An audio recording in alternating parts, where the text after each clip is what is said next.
હરે તબ પાદે કમૂલ. પેલા શ્લોકમાં ધર્મ માંગ્યો. આ સંસારમાં વૈષ્ણવનો સૌથી મોટો ધર્મ હોય તો એ છે શરણાગતિ. શરણાગતિ જેવો બીજો કોઈ ધર્મ જ નથી. દાસાનું દાસો ભવિતાસ્મિ ભૂય. દાસના દાસ થઈને રહેવાની વાત કરી છે. બીજા શ્લોકમાં અર્થ માંગ્યો.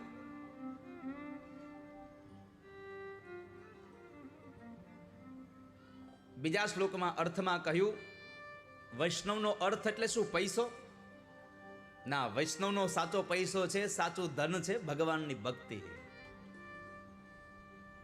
પરમાત્માની ભક્તિ એ સૌથી મોટું ધન છે. હમારો ધન રાધા શ્રી રાધા શ્રી રાધા. હમારો ધન રાધા શ્રી રાધા શ્રી રાધા.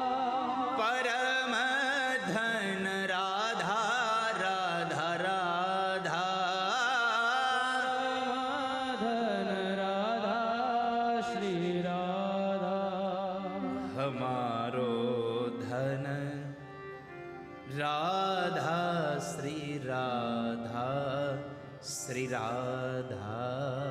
હમારો ધન રાધા શ્રી રાધા શ્રી રાધા. હમારો ધન રાધા શ્રી રાધા શ્રી રાધા. એટલે વૈષ્ણવનું સાચો ધન છે ભગવાનનું નામ, ભગવાનની ભક્તિ.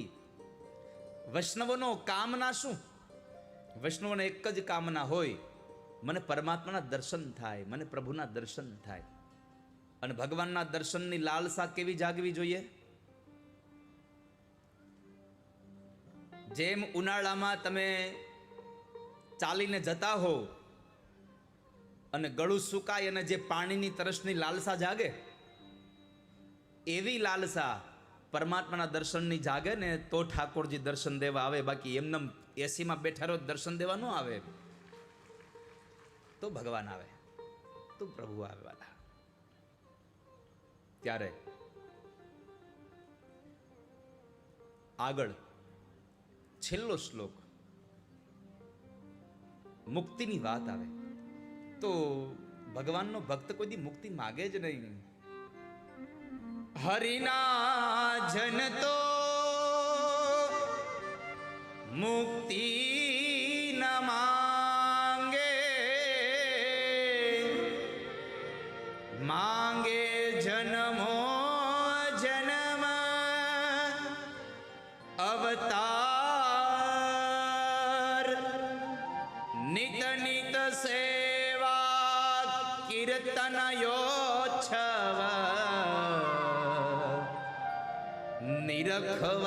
નિરખવાનંદ કુમાર.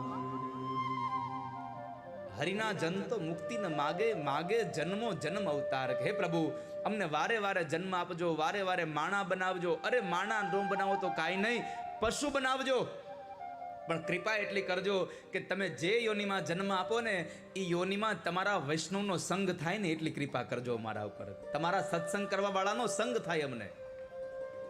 મહાપુરુષો ત્યાં સુધી કહે છે કે પ્રભુ કદાચ આ જન્મે તમે માણસ બનાવ્યા અને આવતા જન્મે કદાચ તમને એમ થાય પશુ બનાવવું છે તો એટલી કૃપા કરજો, કોઈ ગાય બનાવજો મને. પશુ બનાવો તો ગાય બનાવજો, ને ગાય બનાવો તો વૈષ્ણવના આંગણામાં બાંધજો કે જેથી કરી અને વૈષ્ણવના ઘરમાં રહેલા તમારા નાના એવા સ્વરૂપને ગાયના શરીરમાંથી નીકળેલું દૂધ ધરવામાં આવે ને તો મારો ગાયનો જન્મ સુધરી જાય પ્રભુ. માટે મને બનાવો તો ગાય બનાવજો, પણ મને વૈષ્ણવના ઘરની ગાય બનાવજો. આવો ભાવ જ્યારે પરમાત્મામાં જાગે તો ઠાકોરજી દર્શન આપે. એ નામના મહિમાની કથા બતાવી. ષષ્ઠમ સ્કંદને વિશ્રામ કર્યો. સપ્તમ સ્કંદમાં હિરણ્યકશિપુ પોતાના સહોદરનું વેર લેવા માટે થઈ મંદરાચલ પર્વતમાં 100 વર્ષ માટે તપશ્ચર્યા કરવા ગયો. અને એ તપશ્ચર્યા કરવા ગયેલા હિરણ્યકશિપુએ બ્રહ્માને પ્રસન્ન કરે ત્યારે 100 વર્ષ માટે કયાધુ દેવર્ષિ નારદના આશ્રમમાં રહ્યા. અને જ્યાં સુધી આશ્રમમાં રહ્યા ત્યાં સુધી કયાધુના ઉદરમાં પ્રહલાદજી મહારાજ રહ્યા. પ્રહલાદજી મહારાજ પેટમાં હતા અને નારદજી જે સત્સંગ કરાવે એ સત્સંગનો પ્રભાવ પ્રહલાદ ઉપર પડે. ગર્ભસ્થ શિશુ ઉપર તમારા વાણી અને વિચારની અવસ્થાનો પ્રભાવ પડે છે.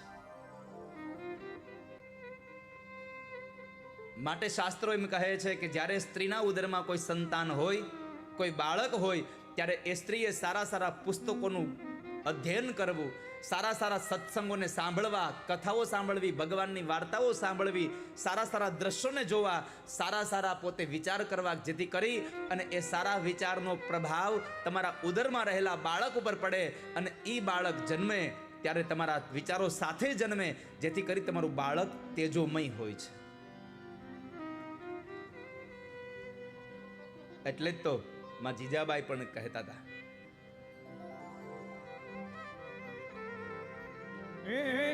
પેટમાં યુગેલ ચાંદલો ને જીજાબાઈ ને આવ્યા બાળ. આભમાં ઉગેલ ચાંદલો ને જીજાબાઈ ને આવ્યા બાળ રે, જીજાબાઈ ને આવ્યા આલુડા ને માત ખીચો રે, ધણ ડુંગરા આલુડા ને માત ખીચો રે, ધણ ડુંગરા પેટમાં ઓઢીને સાંભળેલી શિવ રામ લક્ષ્મણની વાત.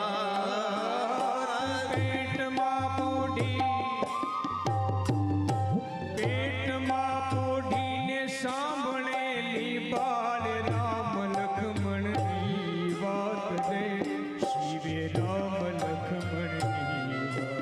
માતાજીને ઊંઘ થઈ ઉડી એની ઊંઘ થઈ, માતાજીના ઊંઘ થઈ ઉડી એની ઊંઘ થઈ. એ આભમાં ઉગેલ, આભમાં ઉગેલ ચાંદલો ને જીજાબાઈ ને આવ્યા બાળ રે, જીજાબાઈ ને આવ્યા બાલુડા ને માત હિંચોળે, નાના ડુંગરા ડોલે, બાલુડા ને માત હિંચોળે, નાના ડુંગરા ડોલે. પેટમાં બાળક હોય ત્યારે માં સારા વિચાર કરે તો દીકરા ઉપર એની અસર પડે, એમને અસર ન થાય. ત્યારે કયાધુના ઉદરમાં રહેલા પ્રહલાદજી મહારાજ ઉપર અસર પડી. હિરણ્યકશિપુએ 100 વર્ષની તપશ્ચર્યા પછી બ્રહ્માજી પ્રસન્ન થયા અને એ બ્રહ્માએ વરદાન આપ્યું. બ્રહ્મા પાસે વરદાન માંગ્યું, હું મરું નહીં. બ્રહ્માએ કીધું એ ખોટું, બીજું માંગ. તો બીજું માંગ્યું, રાત્રે ન મરું, દિવસે ન મરું, ઘરમાં નહીં, બહાર નહીં, આકાશમાં નહીં, ધરતીમાં નહીં, લીલાથી નહીં, સુકાથી નહીં, અસ્ત્રથી નહીં, શસ્ત્રથી નહીં, માણસથી નહીં, પશુથી નહીં, અને હે બ્રહ્મા તમારા સર્જનથી ન મરું એવું મને વરદાન આપો. બ્રહ્માજીએ કહ્યું, તથાસ્તુ. મારા સર્જનથી ન મરે તો કાંઈ નહીં, પણ જેણે મારું સર્જન કર્યું છે એ નારાયણ તને મારશે, પણ તારે મરવું પડશે, વાત નક્કી છે. અને અંતે વરદાન મળ્યું એટલે માણસ છકી ગયો. યજ્ઞાદિ કર્મ બંધ કરાવ્યા, બ્રાહ્મણોને યાતના માંડ્યો દેવા. પ્રહલાદજી મહારાજનું પ્રાગટ્ય થયું. પ્રહલાદજી મહારાજ 5 વર્ષના થયા. એને શંડામર્કના આશ્રમની અંદર બેહાડ્યા ભણવા માટે, અને ત્યાં ગુરુજી જે ભણાવે યાદ રહી જાય. એમાં એક વખતના સમય પ્રહલાદને પૂછ્યું, હિરણ્યકશિપુ બેટા તું ભણ્યો એમાં સારું શું લાગ્યું? તો કે પિતાજી આ સંસાર અંધારા કુવા જેવો છે, એમાં પડીને મરવું ને એના કરતા તો ભગવાનનું ભજન કરી લેવાય, મારા નારાયણને ભજી લેવાય. એને ક્રોધે ભરાઈ અને એને કાઢી મૂક્યો.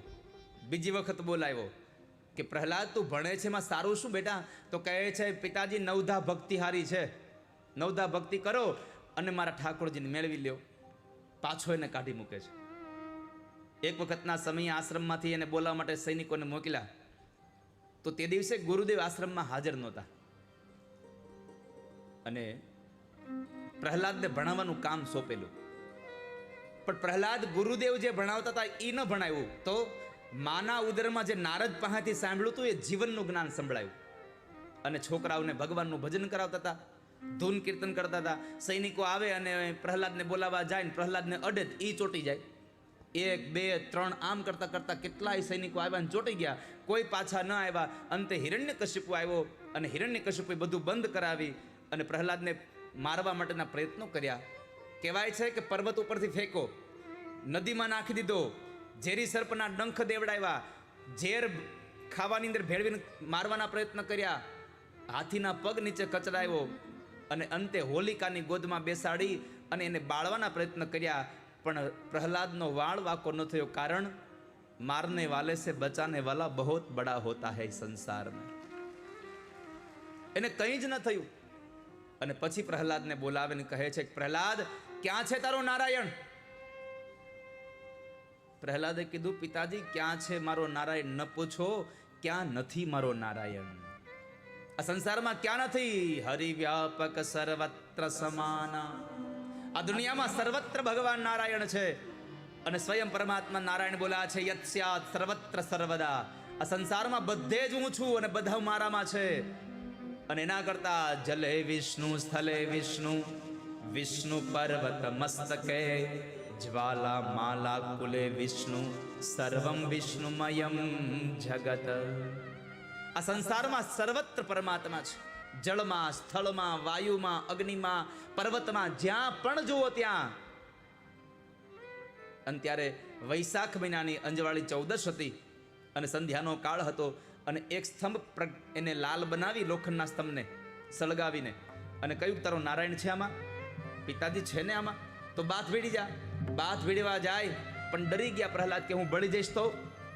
ત્યારે ભગવાને નાની એવી કાળી કીડીઓની હારમાળા ઊભી કરી અને પ્રહલાદને સંકેત આપ્યો, પ્રહલાદ આટલી નાની કીડીઓને બચાવી લેતો હોવ તો તને પણ બચાવી લઈશ. બાથ ભીડી જા. मेरो प्रभु यही स्तंभ मही, सो विद्या नहीं मोही, मन कर्म वचन बुलाऊं, दर्शन ने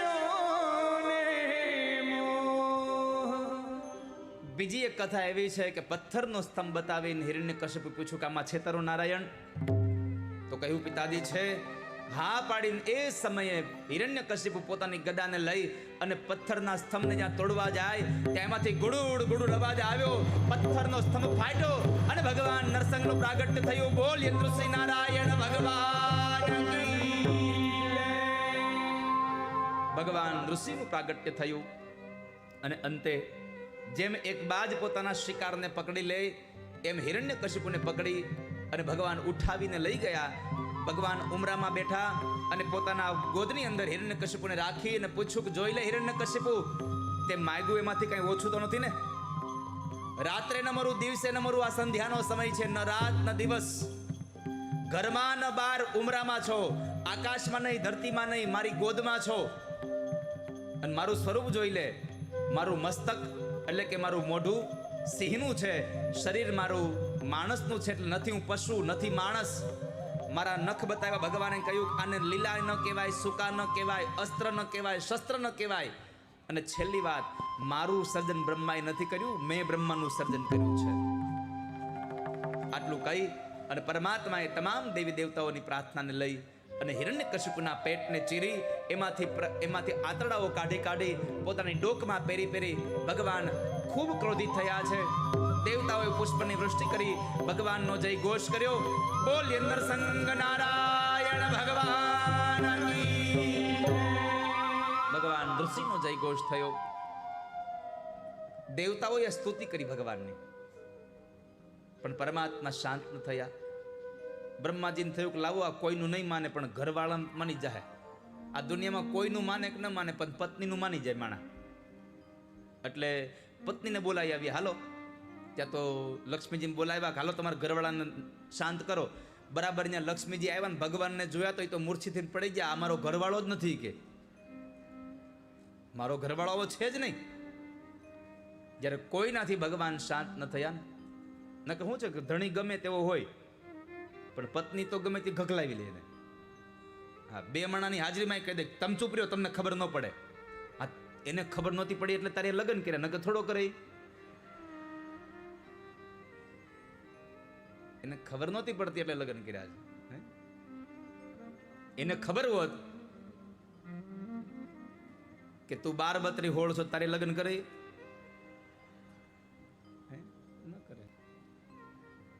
દિયાથ મેં રોજ તું ડોલ કાકેડા જેમ રંગ બદલશો, તારે લગ્ન કરે. અમુક અમુક ને સંધ્યા ટાણે રંગ બદલે 6:45. પોણા હાથે સંધ્યા થાય નહીં. ભગવાનના મંદિરમાં દૂધ ધરાય અને આને બીજું ધરાય. મારા બાપ, સંધ્યાના સમયે ભગવાનના નામનો રસ પીજો અને એનો નશો કરશો ને તો જિંદગી ભર નશો નહીં ઉતરે કોઈ દી તમને. અને બીજા નશા કરવો હોય તો પરમાત્માના નામનો નશો કરો. એકવાર નશો કરો, જિંદગીમાં કોઈ દી ઉતરે નહીં. અને આપણે જે નશાની વાહે લડ્યા છે ને, એ નશો કરી તો ખબર હોય કે આપણે ક્યાં બેઠા, પણ ઉતરે તો ખબર પડે, લે હું ગટરમાં તો નહોતો, અહીંયા કેમ પડ્યો. અમુક અમુક તો ઉકળે હુતા હોય, ઉઠે તો ખબર પડે. એક નશો એવો છે કે તમને અધપતનમાં નાખી દેશે, અને મારા ઠાકોરજીના નામનો નશો એવો છે કે તમને હંમેશા ઊંચાઈ તરફ જ લઈ જાય, ઊંચાઈ તરફ જ લઈ જશે. માટે ભગવાનના નામનો નશો કરજો. પીવો હોય તો ભગવાનના નામનો રસ પીવો ને, પરમાત્માના નામનો રસ પીવો. બીજા નામ શું કામ તમારે લેવા છે? અને જો ભગવાનના નામનો રસ ન પીવો તો આ સંસારમાં બીજું છે શું વાલા? અમૃત હે હરિ નામ જગત મેં, अमृत है हरि नाम जगत में, अमृत है हरि नाम जगत में, अमृत है हरि नाम जगत, उसे छोड़ विषय रस पीना क्या, हरि नाम नहीं तो जीना क्या, हरि नाम नहीं तो जीना क्या, हरि नाम नहीं तो जीना क्या, हरि नाम नहीं तो जीना क्या, हरि नाम नहीं तो जीना क्या, अमृत है हरि नाम जगत में,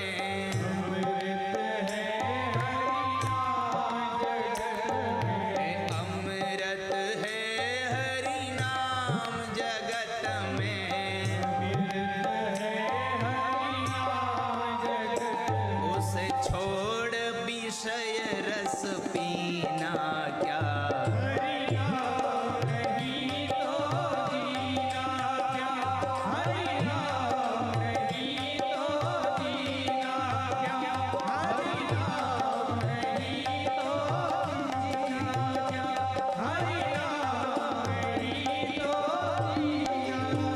अमृत है हरि नाम जगत में, इसे छोड़ विषय रस पीना क्या, और हरि नाम नहीं तो जीना क्या. ભગવાનનું નામ ન હોય તો જીવન કરવું શું આ સંસારમાં? અંતે બ્રહ્માજીએ કહ્યું કે જેના માટે જેને અવતાર લીધો છે એને કહીએ. અને પ્રહલાદને કીધું, પ્રહલાદ તમે ભગવાનની સ્તુતિ કરો. પ્રહલાદે આવીને પરમાત્માને કીધું, પ્રભુ એક અસુર યોનિનો બાળક, હું શું તમારી સ્તુતિ કરું? પણ એટલું જાણું છું કે તમે ધનથી, તમે વૈભવથી, તમે જ્ઞાનથી, તમે બળથી, ઐશ્વર્યથી, બુદ્ધિથી પ્રસન્ન થનારા નથી. તમે તો માત્ર પ્રાર્થનાથી પ્રસન્ન થનારા છો.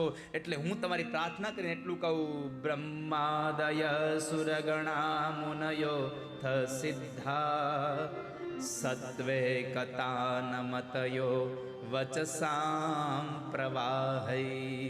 नाराधितो पुरगुणैरधुना पिबेतो कीर्तोष्टुमर्हति समे हरिरोग्रजाते. પ્રહલાદની સ્તુતિથી ભગવાન શાંત થયા અને ભગવાને કહ્યું, માગો પ્રહલાદ, શું આપું? જો કે ભાગવતમાં તો લખ્યું છે કે પરમાત્માની સ્તુતિ કરી અને પ્રહલાદ રોતા હતા. પણ પ્રહલાદની સ્તુતિ સાંભળીને ભગવાન રોવા માંડ્યા અને ભગવાને હાથ જોડીને કીધું, પ્રહલાદ મને માફ કરી દેજે હો, મારે આવવામાં મોડું થઈ ગયું ને તારે મારા માટે થઈને દુઃખ સહન કરવા પડ્યા. વિચાર કરો પ્રહલાદની સ્તુતિ કેવી હશે કે ભગવાન રોવા માંડ્યા. પ્રહલાદની સ્તુતિમાં તાકાત કેટલી, ભગવાન માફી માગે છે, પ્રભુ સ્વયં પોતે ક્ષમા માગે છે. એવા ઠાકોરજી છે. ભગવાન એટલા દયાળુ છે. પ્રહલાદને કીધું માગો, પ્રહલાદ શું આપું? પ્રહલાદે ના પાડી, પ્રભુ કાંઈ ન જોઈએ. બીજી વાર કીધું માગો, ભગવાનને કીધું તો પ્રહલાદે કીધું પ્રભુ કાંઈ ન જોઈએ. ત્રીજી વાર માગવાનું કીધું, પ્રહલાદે કીધું એક કામ કરો પ્રભુ, મારા પિતાને તમારું ધામ આપી દો. આ સાચો વૈષ્ણવ છે. પોતાના માટે કાંઈ ન માગે, બીજા માટે માગે, એ સાચો વૈષ્ણવ છે. આપણે તો મંદિરમાં જઈને 11 રૂપિયા દાન પેટીમાં નાખીને કઈ મારી છોકરીને હારો ઘરવાળો દેજો 11માં, પછી 11 જેવો મળે.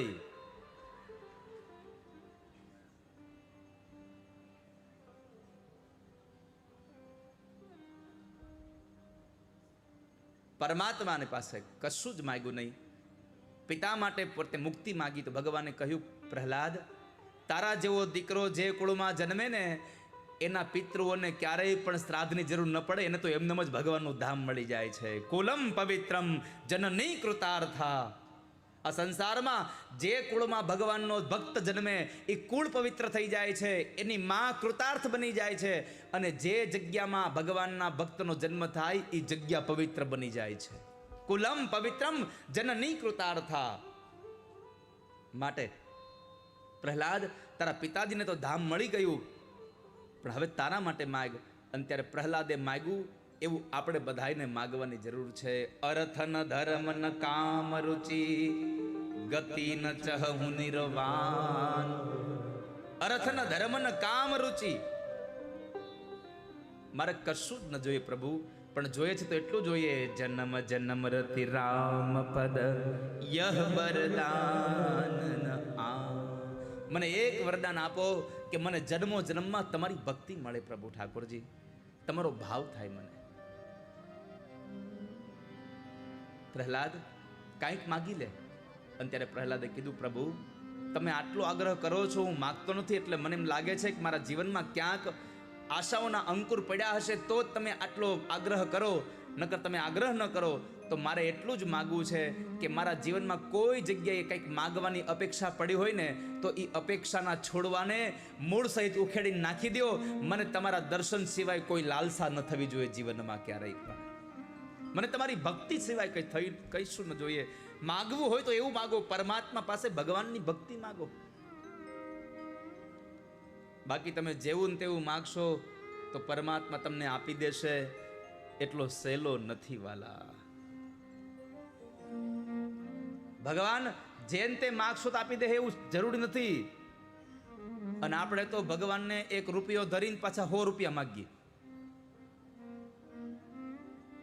ચપટી ચોખા લઈને મંદિરે આવે, મને મનાવવા આઘાયું ભા રહીને ફદિયા ફગાવે. ચપટી ચોખા લઈને મંદિરે આવે, આઘાયું ભા રહીને ફદિયા ફગાવે. એવા પિતળિયા હું કાંઈ લેતો નથી રે, હું કાંઈ ગાંડો નથી રે, હું કાંઈ નથી રે, હું કાંઈ ઘેલો નથી રે, હું કાંઈ ગાંડો નથી રે, હું કાંઈ ઘેલો નથી રે. કોઈનો છેતર્યો છેતરાવો એવો સસ્તો નથી રે, હું કાંઈ ગાંડો નથી રે, હું કાંઈ ગાંડો નથી રે, હું કાંઈ ઘેલો નથી રે,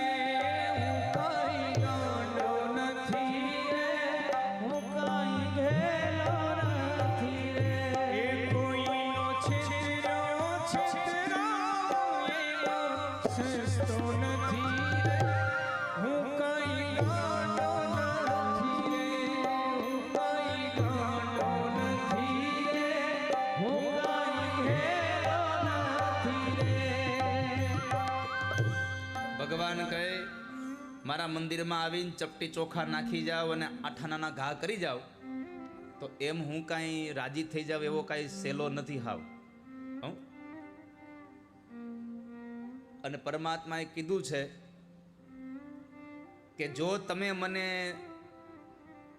તમને આપેલી સંપદામાંથી તમારા ઘરમાં સત્કર્મ કરવાનું બંધ કરી દેશો તો જે સંપદા મેં તમને આપી છે એ લઈ લેતા મારે વાર નહીં લાગે. એ સંપદા લઈ લેતા એક ક્ષણ માત્ર થશે. કાળનો એક થપાટ લાગી જાય તો થઈ જાય.